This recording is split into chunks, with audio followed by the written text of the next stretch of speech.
welcome back to Pictorial on Relay FM. I'm Quinn Rose, and I didn't go to art school, but that doesn't stop me from learning all about art. And I'm Betty. I also didn't go to art school, but it doesn't stop me from learning about art either. And today's topic is actually something I'm not super familiar with, but I have read a bunch of stuff about it, so let's see how it goes. What are we talking about today, Betty? So what I'm going to say is we're talking about a religion, but we're talking about a religion that has its own art movement. So I'll explain the religion a little bit later, but basically the religion is called Theosophy. And we actually touched upon it a little bit when we were talking about Pete Mondrian, because he is one of the people that follows this religious movement, and some of his paintings have to do with basically this movement. But I am going to start off by showing you some paintings. Okay, we're jumping right into it.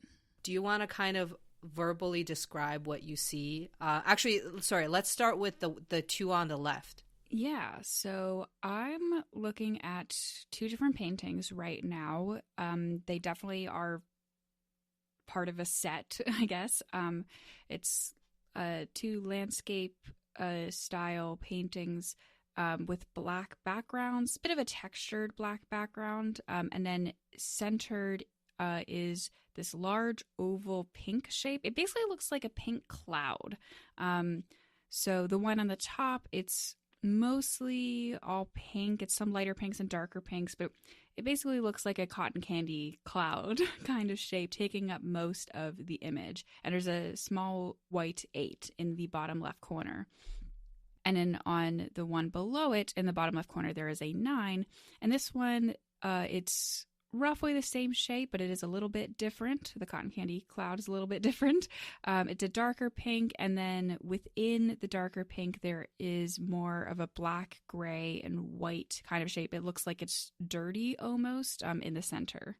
Yeah, so you have just described two paintings that was done in 1905 by, she's actually primarily known as like a writer and a educator. Her name is Annie Besant, and she's a British, I guess some would call her a British like writer and philosopher, but she also paints. So these are two paintings by Annie Besant, and what she describes is that, so the name of these paintings are thought forms. So she thinks of these as perceived like auras that emanate from individuals to reveal their emotional and spiritual state. So the upper pink cloud, she says, it's about vague, pure affection that's seen from someone who's happy and at peace with the world, thinking dreamily of some friends. And then the one below, it shows this affection intermixed with dull gray or dull selfishness. So basically she's painting these as not just emotions, but as a spiritual state. So it's taking the concept of painting what's in somebody's head in like an enlightened spiritual state. Okay, so it's like, this is your brain on enlightenment? Kind of, yeah. So do you want to describe what you see on the right, the painting you see on the right? Sure. So then there's this painting that is a square, and most of the square is orange. Again, it's kind of a textured orange, but then in the center of the square, there is a circle. The left half of the circle has there's like a vertical line dividing the circle in half, and on the left side, there's a black semicircle, and then next to it, there is a white semicircle. And then on the right side of that split, there is an orange and then a yellow and then a blue. The right side almost looks like a kind of rainbow. And then the left side looks like a black and white rainbow, I guess.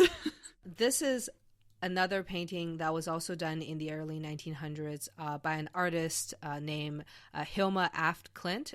She's a Swedish artist, and she's a part of these a group of 5 women in Sweden, and they use seances to communicate with spirits of the dead.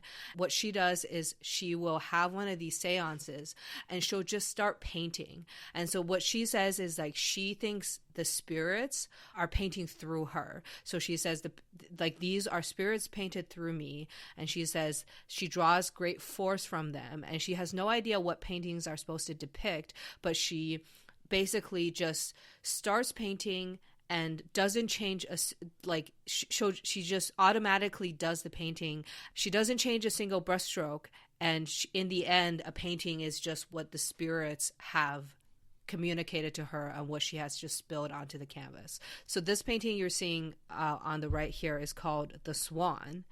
It basically is her representation of what the spirits have embodied her with and what she has spilled onto the canvas. Ah, yes, the Ouija board approach to art. Yeah.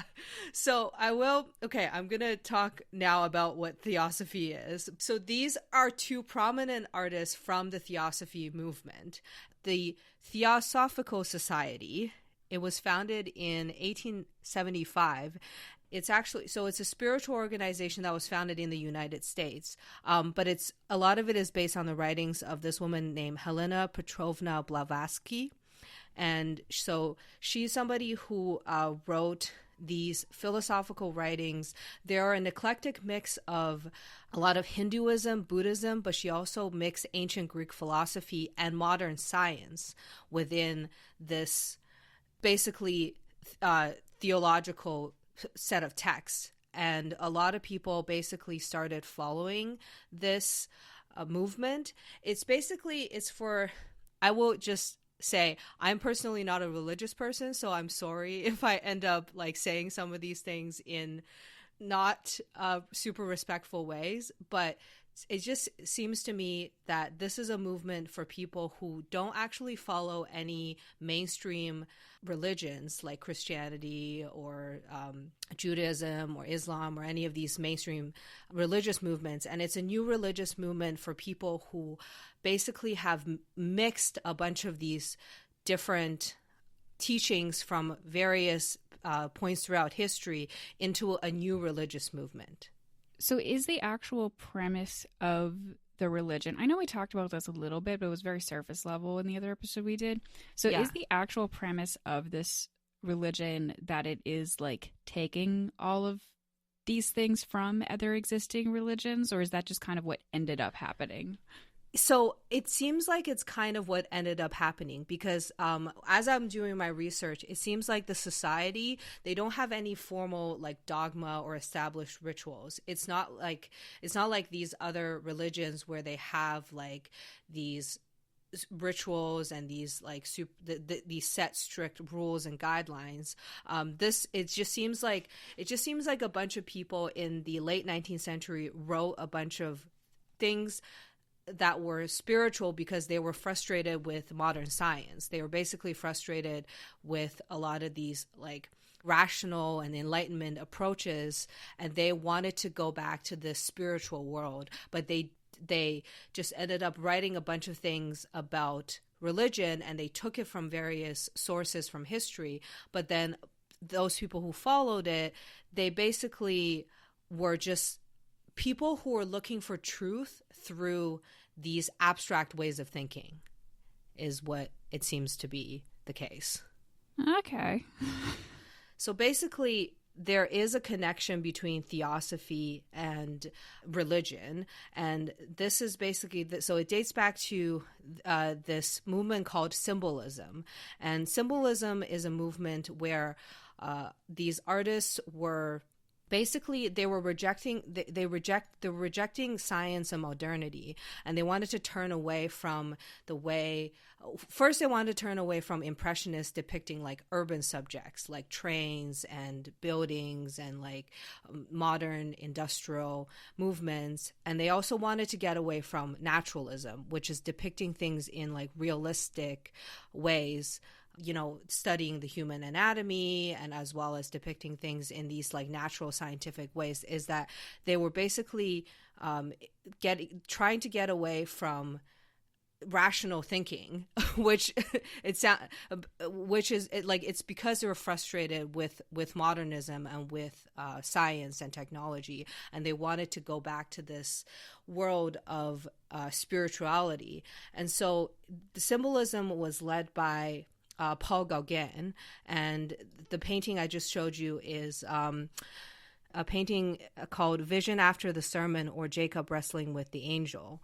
And this work basically is, this work as well as a lot of works by Gauguin were really important in this, basically the symbolism movement. A lot of people used his concepts of, he's using these like flat colors. He's not using, like, as you can see in this painting, he's not really using perspective. He's kind of just approaching it from kind of like a spiritual type of way. I don't know if you can see that in the painting.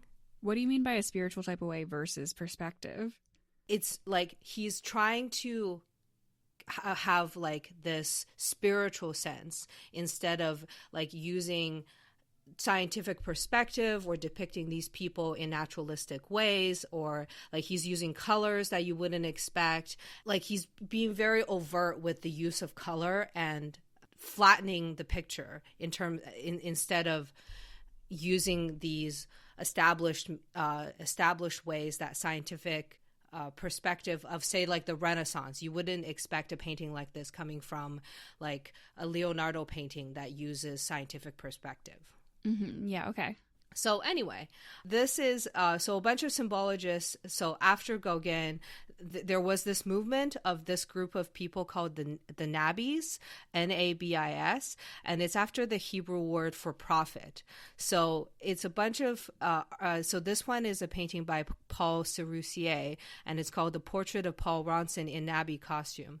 And basically, it's further like these artists further using like symbols and wanting to like achieve like some sort of like spiritual enlightenment. But this is still in the late 1800s, before they started to go full abstraction. But as you can see, the colors and the way that this figure is depicted it's not natural. It's not like what you would expect of like a Renaissance painting or a neoclassical painting. The art traditions around this religion are very interesting to me because, I mean, like, basically all religions have art traditions around them, of course.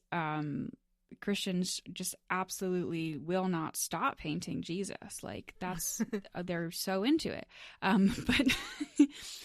But it's interesting that a religious movement that, like, very specifically does not have the same kind of, like, specific core tenets as you were talking about. They're not the same kind of specific rules.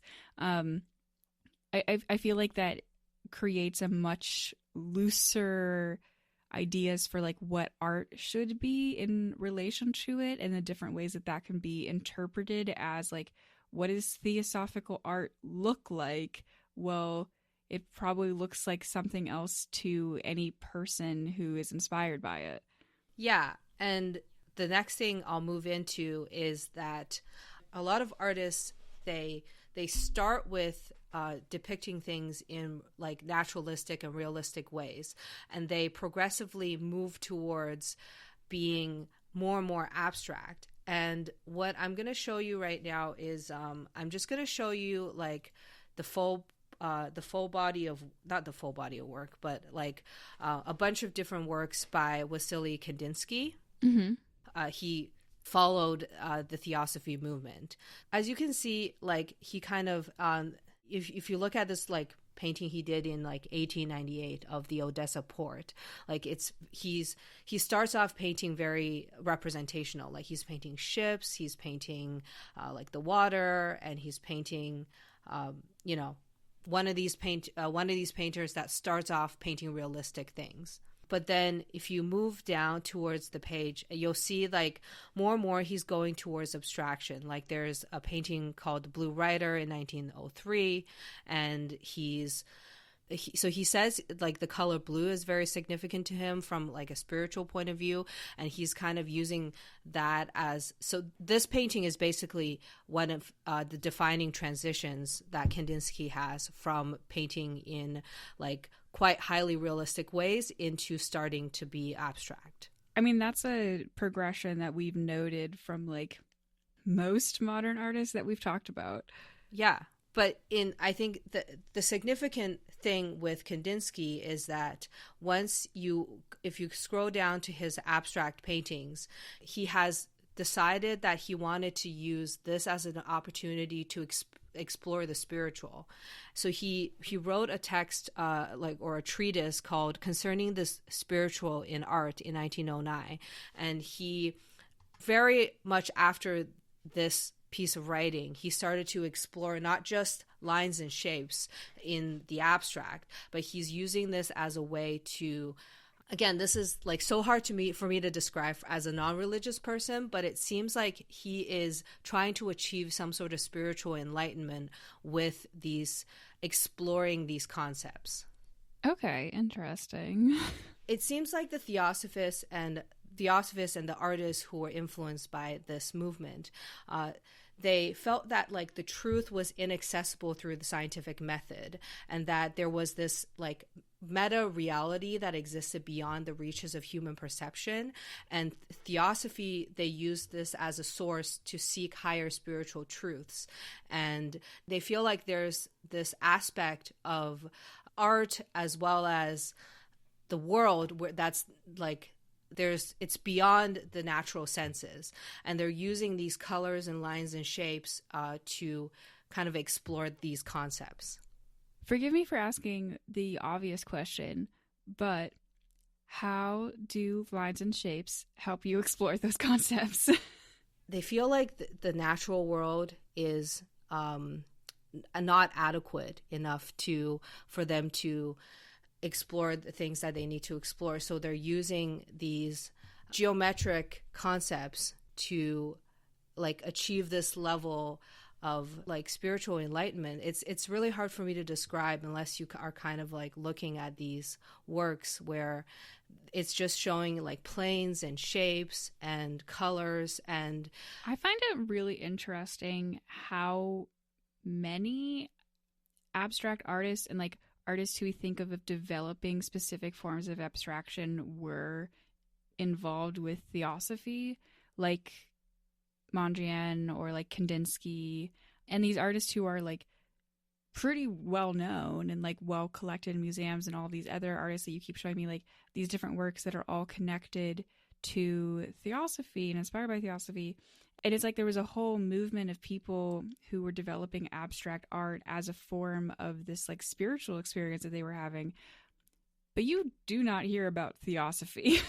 Like, I'm not just as like a casual person who's like looking at Mondrian and Kandinsky in a museum. You don't get to learn about Theosophy at the same time, which I think is very funny how it does seem like it was really influential for a certain era of artist. But it has largely been forgotten. Yeah, and I think that's one of the reasons I kind of really wanted to look into this religious movement, is that it seems like it really was highly influential to, not just Kandinsky and Mondrian, but apparently Kazimir Malevich as well. And so it does just seem like these artists, they always, not always, but like quite often towards the ends of their lives and ends of their careers are going towards this high abstraction. And it seems like they're trying to achieve some sort of answer to the universe and everything or something through this means, but not sure if they ever got there, obviously. No idea. Like, I don't know, maybe some of them ascended to a higher plane. Like, we don't know. My general impression of Theosophy is that it is something that was like deeply personally felt by people who were involved in it. And I perhaps shouldn't use past tense so liberally. Like, I don't think that there are no followers of Theosophy anymore, but like it's definitely past its heyday, as you would say. But in terms of these artists and the way that they were exploring it in their art, it does seem like they're trying to convey feelings. They're trying to convey like a plane beyond our physical reality. And so, of course, it would be hard to describe and to explain exactly what they mean in just like spoken words. Like the whole point of it is that it's a really particular art form and it is chosen to be very specific and very personal. Yeah, that's a good way of putting it. So it's very hard for me to describe exactly what Kandinsky or Kupka was going for in terms of their lines and shapes, because they were exploring some personal creation on in their own spiritual plane. Yeah, and if this was helpful for them, great. Well, as we are wrapping up here, we did want to take a minute to tell you about another show on Relay FM that if you like this show, you will probably like Make Do. It's hosted by Julia Scott and Tiff Arment. Julia is a journalist and potter, and Tiff is a gloss artist and painter and photographer, and they both do tons of other stuff beyond those things, actually, and they're constantly just making things and making art. And so the whole show is about that process, different kinds of arts that they are trying, their experiences with sort of this constant battle between like validation as an artist, how money comes into art and how it shouldn't sometimes. It's a really interesting show, and I really do think that if you like Pictorial, you will like Make Do. Yeah, and if you want to check out some recent or some really great episodes, one of them is The Myth of the Tragic Artist. Another one is Don't Tell Me How to Hobby. So if you want to get started, I would suggest those two episodes. Yeah, absolutely. And you can find those at relay.fm/makedo, or just search for Make Do wherever you get your podcasts. And in the meantime, you can find our show notes at relay.fm/pictorial. You can also find us on Twitter or Instagram at pictorialpod. And you can find me on Instagram at aspiringrobotfm. And you can find me on Twitter or Instagram at Articulations_V, and I'm also on YouTube as Articulations. And speaking of YouTube, we also upload these podcast episodes to YouTube under Pictorial Podcast, usually a few weeks after the audio versions have come out. So this one, you can experience all the esoteric Theosophy art as we talk about them go by on the screen. Thanks for listening, art enthusiasts.